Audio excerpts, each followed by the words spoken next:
तो हम बात कर रहे थे राहु की महादशा की। राहु की महादशा जब विभिन्न लग्नों में राहु विभिन्न भावों में होगा तो राहु अपनी महादशा में क्या क्या रिजल्ट देंगे। इस वीडियो में हम कन्या लगन के लिए स्टार्ट कर रहे हैं। सबसे पहले ये वीडियो रहेगी लगन के लिए। अगर कन्या लगन में आपका राहु लगन में ही स्थित हो तो राहु की महादशा आपको क्या क्या परिणाम लेकर आ सकती है।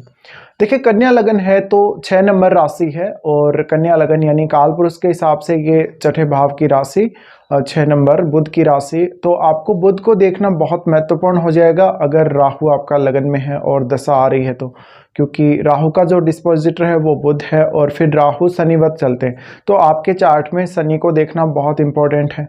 तो इन दोनों ग्रहों के बेस पे आप ये अनुमान लगा सकेंगे कि राहु अपनी महादशा में कैसे रिजल्ट दे सकते हैं। अब राहु जब आपका महादशा आएगी और लगन में बैठा है तो निश्चित ही अपने अपीयरेंस को लेके, अपने हेल्थ को लेके ज़्यादा कॉन्शियस रहना पड़ेगा। जहाँ तक खुद के बारे में ज़्यादा से ज़्यादा चिंतित रहेगा, खुद को एक स्टेबल स्थिति में वो कभी कभी नहीं देख पाएगा। ऐसा राहु बहुत हार्ड वर्क करवाता है लाइफ में और शॉर्टकट तरीके से ऐसा राहु कुछ भी नहीं देता। अगर आप शॉर्टकट तरीके से काम करते हैं या करने के लिए जाते हैं, कुछ शॉर्टकट तरीके से अचीव करने के लिए जाते हैं तो वहाँ पे आपको राहु लॉस करवा सकते हैं। इसके अलावा ज़्यादा से ज़्यादा फोकस करें आपकी डेली लाइफ पे। डेली लाइफ में क्या कुछ हो रहा है, डेली लाइफ में कितने अचीवमेंट आप हासिल कर रहे हैं, डेली लाइफ को किस प्रकार से आप प्लान कर रहे हैं, ये सबसे महत्वपूर्ण है। तो राहु है वो एक रेगुलर इनकम सोर्स के लिए आपको तैयार कर सकता है। ऐसा राहु आपको बार बार बहुत ज़्यादा स्ट्रगल देगा या बहुत ज़्यादा पेशेंस नहीं देगा, बार बार आपको एक्टिव रखेगा, मेहनती बनाएगा। और ऐसे राहु की दिशा में मानसिक रूप से प्रेशर, स्ट्रेस ये सब आपके आता रहेगा।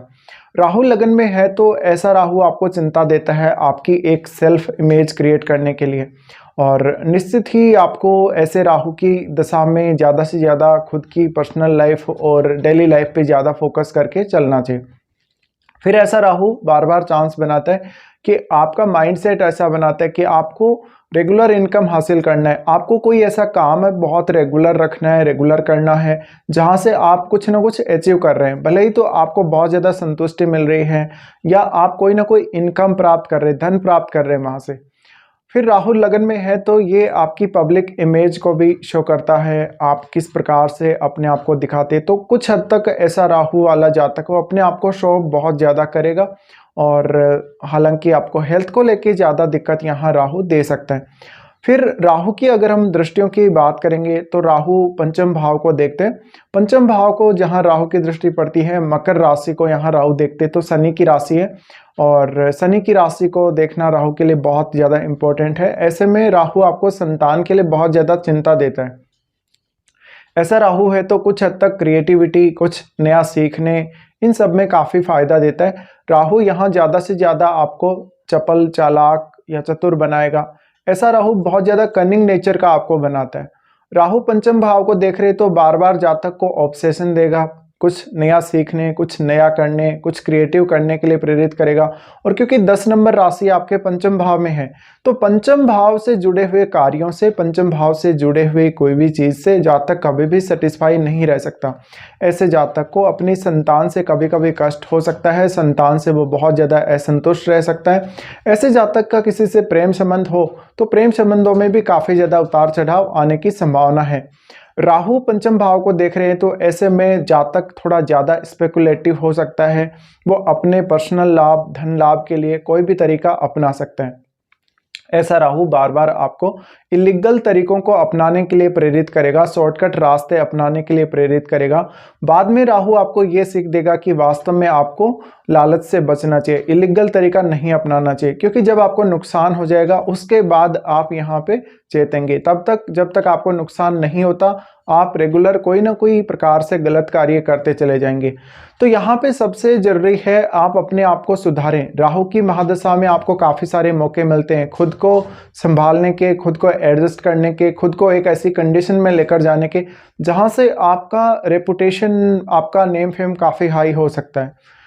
फिर राहु देखते हैं सप्तम भाव को। सप्तम भाव में जहाँ मीन राशि है, मीन राशि है तो यहाँ आपके केतु स्थित होते हैं।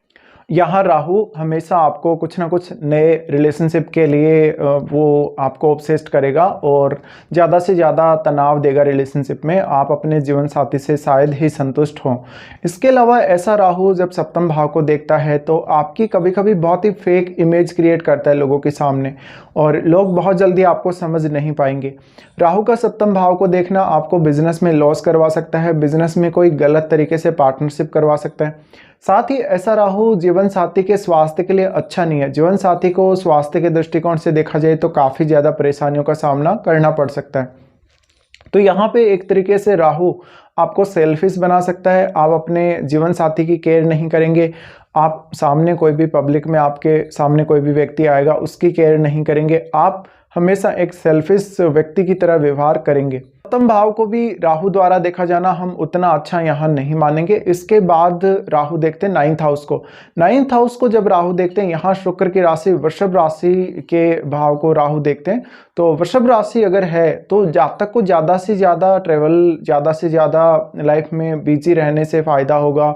वो कुछ ना कुछ करता ही रहे, वो लगातार अपने काम में लगा रहे। और ऐसा जातक हमेशा अगर शॉर्टकट ढूंढता रहेगा, शॉर्टकट तरीके ढूंढता रहेगा किसी भी काम को करने के, या शॉर्टकट तरीके से अर्निंग करने को दिखेगा, तो उसको काफ़ी नुकसान होंगे। फिर राहु जब नाइन्थ हाउस को देख रहा है, ऐसा राहु आपको आध्यात्मिक बहुत ज़्यादा बनाता, राहु आपको बहुत ज़्यादा धन संपत्ति के हिसाब से संतुष्ट रखेगा। और आपके विदेश से कोई संपर्क है या फिर किसी दूसरे राज्य से किसी व्यक्ति से आपका कोई संपर्क है तो उनसे आपको फायदा दे सकता है। राहु का नवम भाव को देखना यहाँ, क्योंकि वृषभ राशि है, वृषभ राशि होने की वजह से आप उतना ज़्यादा अध्यात्म में रुचि नहीं लेंगे। फिर राहु का नवम भाव को देखना फादर के साथ रिलेशनशिप खराब करता है। अक्सर आपको कुछ ना कुछ नया सीखने के लिए राहु प्रेरित करता है और आपको बहुत कुछ राहु सिखाता है। तो राहु आपको काफ़ी तनाव में रखता है, काफ़ी बिजी रखता है, और ऐसा राहु बार बार आपके जीवन में काफ़ी उतार चढ़ाव, उथल फुथल लेकर आता है। अब अगर शनि का संबंध राहु से बन रहा हो तो आपको ये राहु फिर और ज़्यादा स्ट्रगल करवाएगा, और ज़्यादा मेहनत करवाएगा। अगर शुक्र से संबंध बनना हो तो रिलेशनशिप को खराब करेगा और धन संबंधी फायदों में आपको जरूर लेकर जाएगा।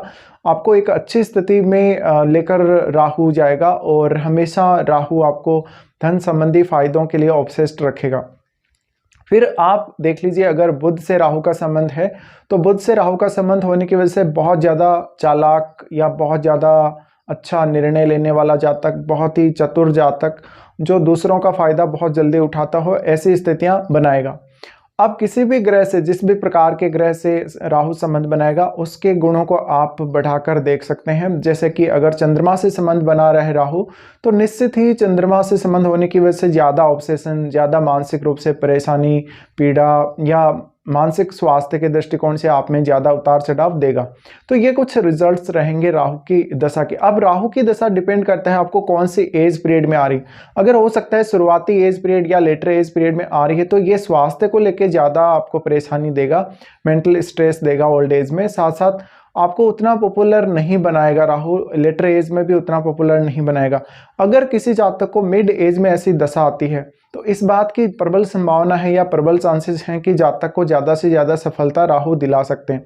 बट राहु इजीली सब कुछ यहाँ नहीं देने वाले। आपको काफ़ी ज़्यादा स्ट्रेस का सामना करना पड़ेगा, आपको काफ़ी कुछ भोगना पड़ेगा, काफ़ी कुछ चीज़ों का, ऐसी चीज़ों का सामना करना पड़ेगा जहाँ पे सब कुछ आपके अगेंस्ट है, और आपको अपने हार्डवर्क से, अपनी मेहनत से उसको आपके फेवर में करना पड़ेगा। तो ये कुछ परिणाम रहेंगे राहु के, जब भी कन्या लगन में राहु लगन में स्थित हो और राहु की महादशा आ रही हो।